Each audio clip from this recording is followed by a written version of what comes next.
Il n'y a plus d'avenir, plus de réformes, plus de lundi. L'ensemble de la classe politique semble s'accrocher comme seul horizon la journée de demain, samedi, 4e journée de mobilisation des Gilets jaunes que le gouvernement dit attendre avec inquiétude mais sérénité après avoir multiplié les appels au calme et être finalement revenu sur la taxe problématique, la taxe sur les carburants pour l'année 2019. On en parle aujourd'hui avec notre invité Jean-Frédéric Poisson, président du Parti chrétien-démocrate.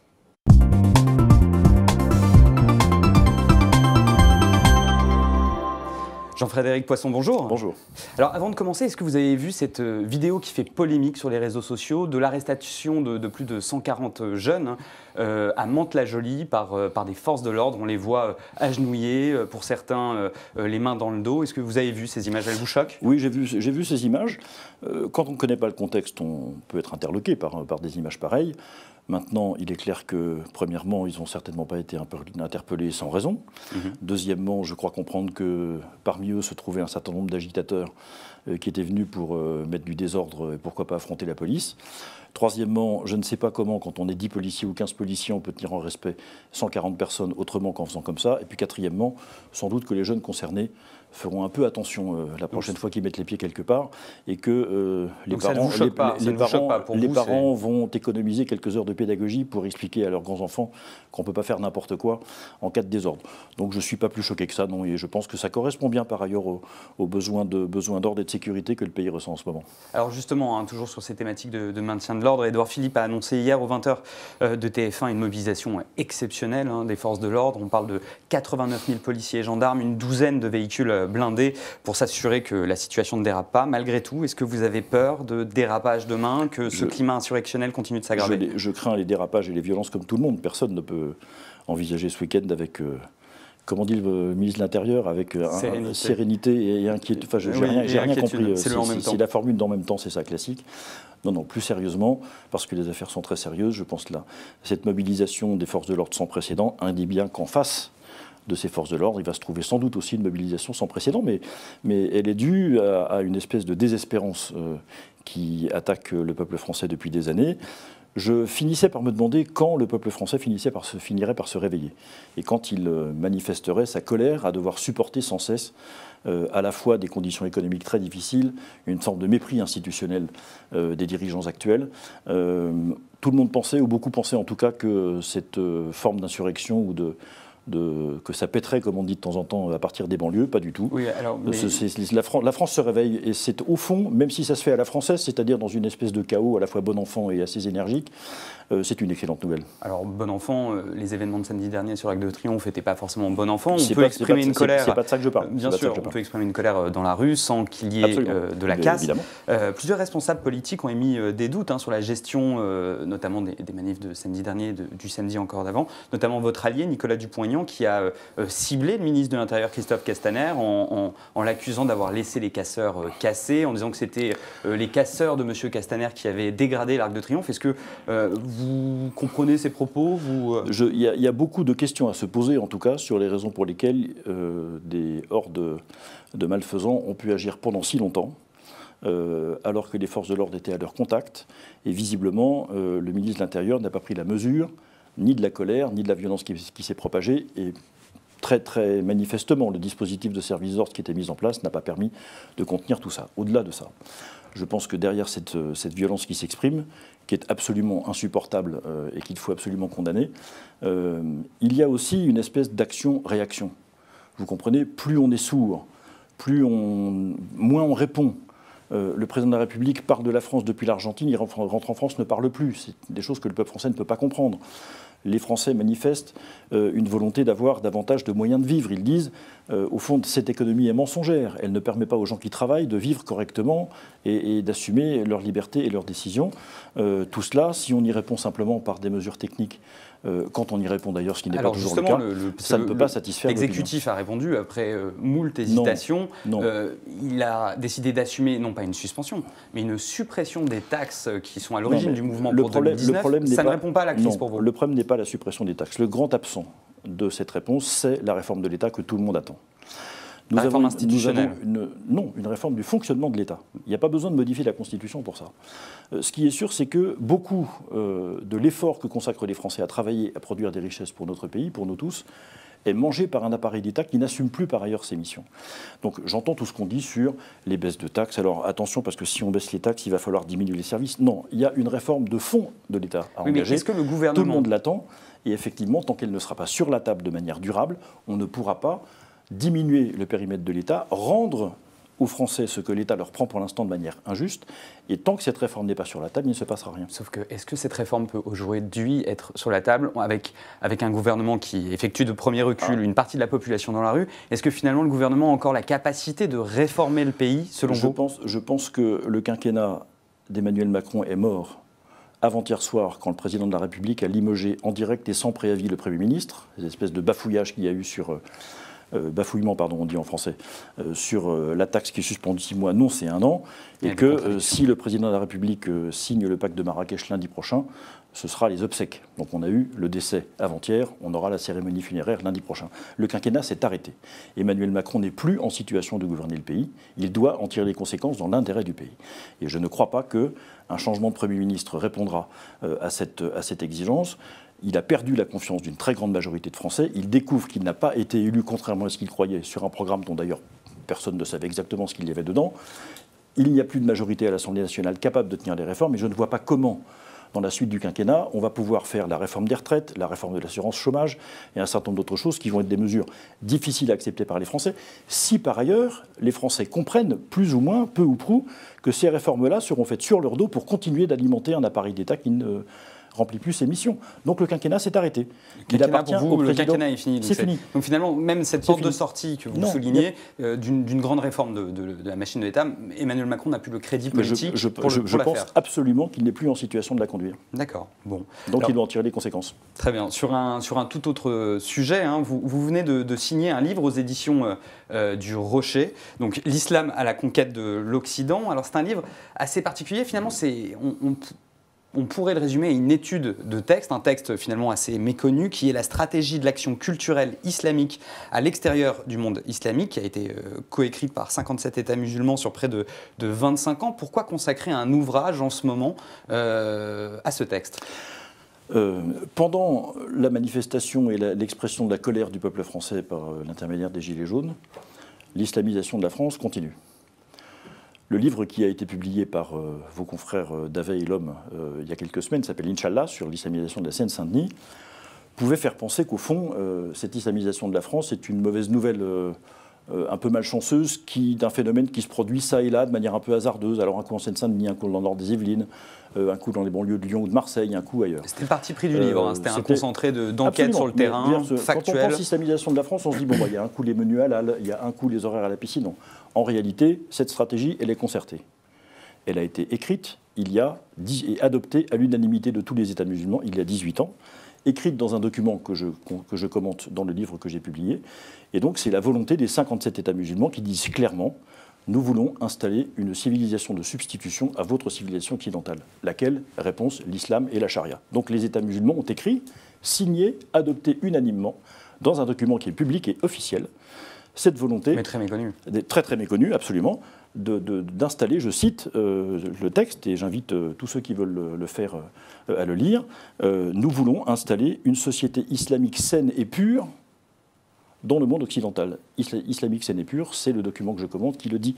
Donc la volonté des États musulmans est très claire. En vous lisant, il y a plusieurs étapes de réflexion dans cette stratégie, avec des méthodes, notamment vous revenez sur la taqiyya, qui est une façon de se présenter comme occidentalisé pour mieux progresser et faire de l'entrisme au sein des sociétés occidentales. Cependant, il y a un sentiment un peu bizarre à vous lire, c'est-à-dire que de ce texte finalement méconnu, et on peut parier qu'il est aussi de nombreux musulmans en France, hein, on sent que vous pointez presque une duplicité de la communauté musulmane qui avancerait cachée pour imposer l'islam en Occident. Est-ce qu'on n'est pas aux frontières du complotisme? J'attendais cette question, merci. Oui. Non, on n'est pas aux frontières du complotisme. D'abord, la taqiyya est théorisée par l'islam. Elle fait partie des attitudes qui sont recommandées aux musulmans dans le Coran lui-même, si jamais, et dans la tradition islamique. Si jamais ils se trouvent en difficulté, alors on les invite à la dissimulation, taqiyya, on les invite à la dissimulation pour préserver leur avenir de certaine façon. Donc ce n'est pas du tout un fantasme, c'est quelque chose qui fait partie de l'arsenal éthique, en quelque sorte, de l'islam. Deuxièmement, Ce qu'on observe en Seine-Saint-Denis qui est intéressant, j'ai lu avec intérêt ce livre de David Lhomme parce qu'on voit en fait une application très concrète de la stratégie que je me suis efforcé de commenter. À la fin du compte, je suis persuadé comme vous que la majorité des musulmans français ignorent ce texte. Je suis persuadé comme vous qu'une très grande majorité d'entre eux n'a aucune velléité de violence ou d'énergie ou de conquête à l'égard de la France. C'est face aux États musulmans, la petite minorité qui, elle, connaît ce texte, qui, elle, est soutenue par les États musulmans, qui reçoivent leur financement, leur soutien diplomatique, leurs intellectuels, ceux-là, quand ils prennent la main, ne rencontrent pas de résistance de la part des musulmans français, parce que les musulmans français pacifiques ont peur. Ils le disent très clairement dans les témoignages de l'enquête en Seine-Saint-Denis. Ils n'ont pas les moyens de contre-réagir. Et par ailleurs, comme l'État français a renoncé à exercer sa puissance publique pour maintenir l'ordre républicain dans ces territoires, alors, et qu'un certain nombre d'élus ont joué avec le clientélisme politique pour se faire élire avec le soutien des communautés musulmanes, eh bien les musulmans modérés n'en peuvent mais. Et ils sont en fait embarqués dans cette démarche d'islamisation dont ils sont, pour beaucoup d'entre eux, un peu les victimes. L'État, enfin l'exécutif est en train de travailler une forme de réponse à la montée de cet islam politique en France. Il travaille actuellement sur une refonte de la loi de 1905, notamment ses titres 4 et 5, qui est tout d'abord pour généraliser l'utilisation d'associations 1905 pour les lieux de culte, ce qui n'est pas vraiment le cas aujourd'hui, et pour avoir un meilleur contrôle des flux étrangers, le contrôle du financement, notamment des flux étrangers. Est-ce que pour vous, c'est une réponse adaptée? Est-ce que ça va dans le bon sens pour vous? C'est une réponse tout à fait adaptée, je suis d'accord avec cette ligne. Je pense qu'on ne peut pas modifier les principes de la loi. Je pense en revanche que le régime particulier des associations cultuelles, c'est ce que vous êtes en train de désigner, ce sont les articles 18 à 20 de la loi de 1905, doit être effectivement appliqué. On n'en veut à personne, on dit simplement une école coranique, ce n'est pas une association de loi 1901, c'est une association cultuelle. Elle doit donc répondre aux contraintes tout à fait spécifiques et plus lourdes qui régissent ce type d'association par rapport aux associations classiques dans lesquelles tous les Français, enfin beaucoup de Français, agissent chaque jour. C'est une réponse, mais ça ne peut pas aller sans la réaffirmation de l'esprit de notre pacte républicain, du retour de la loi dans les territoires, de l'application de nos principes de droit et de l'esprit de nos principes de droit. La réforme de la loi de 1905, limitée à cela, probablement ne suffira pas. D'accord. Très bien. Écoutez, merci beaucoup pour vos réponses, Jean-Frédéric Poisson. Il est l'heure d'accueillir maintenant Julie Collomb-Profisi qui va poser vos questions à Jean-Frédéric Poisson.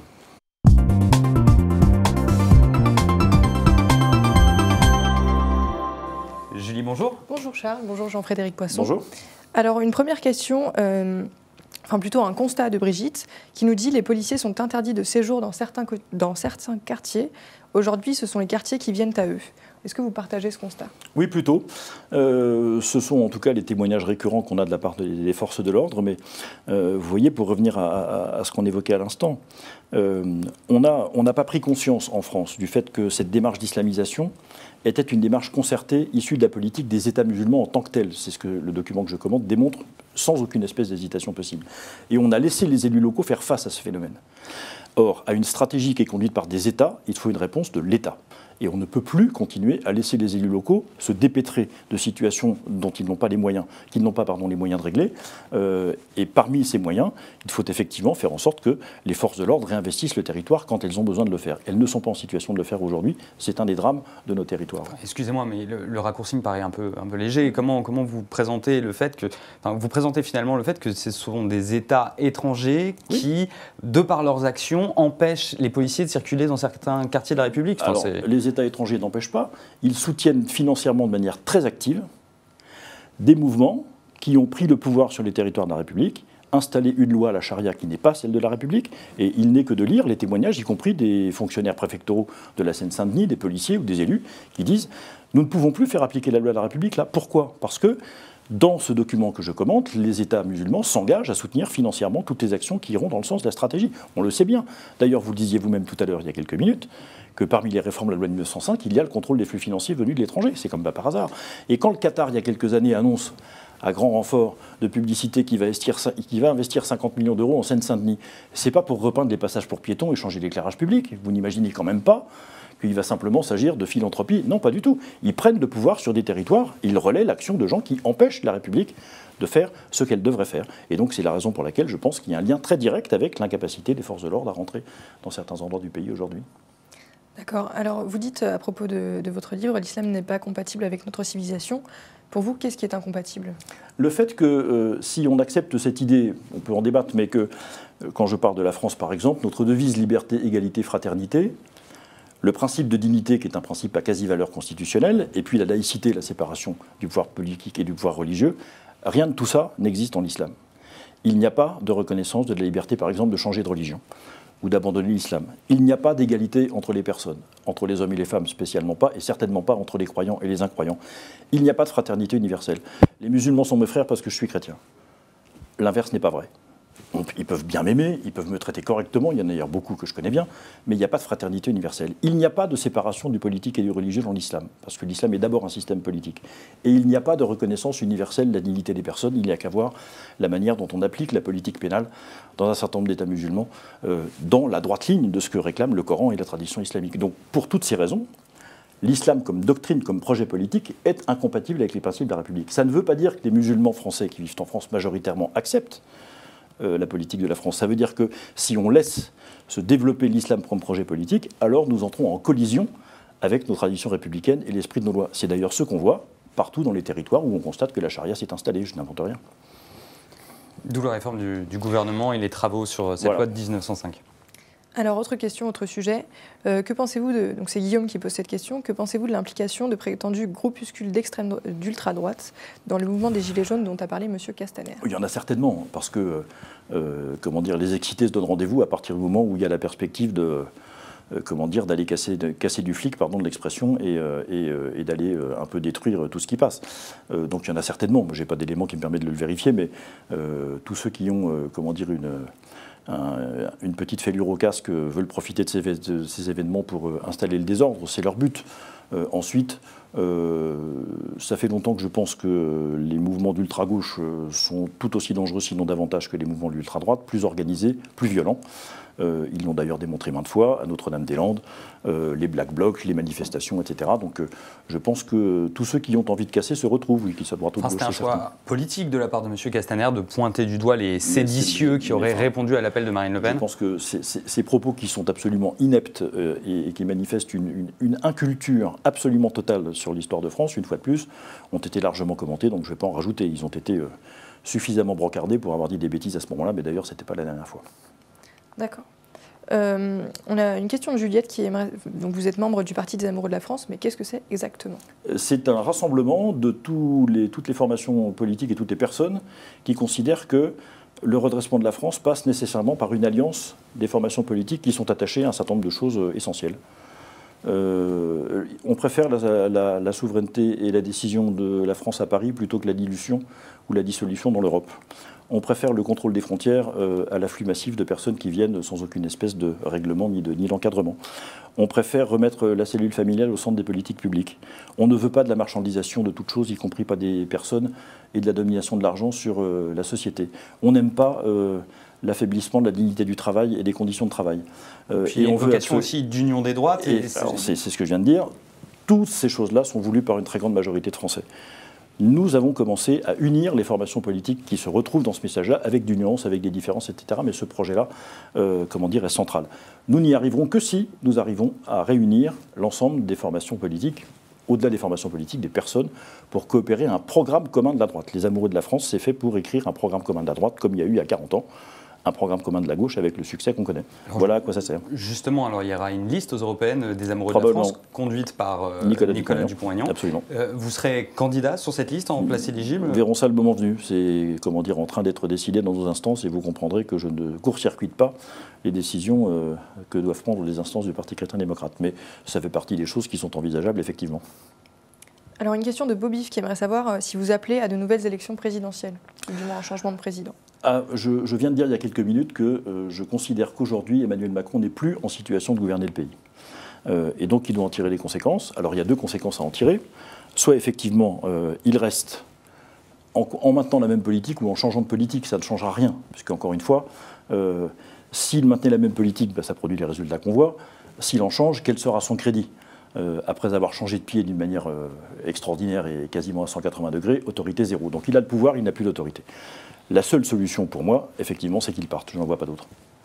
Donc vous appelez à une nouvelle élection? Si le président démissionne, oui, a priori. Le président du Sénat, Gérard Larcher, assure l'intérim le temps qu'il faut. Et ensuite, nous allons vers de nouvelles élections présidentielles. Je ne vois pas comment on peut s'en sortir autrement. Je suis très frappé.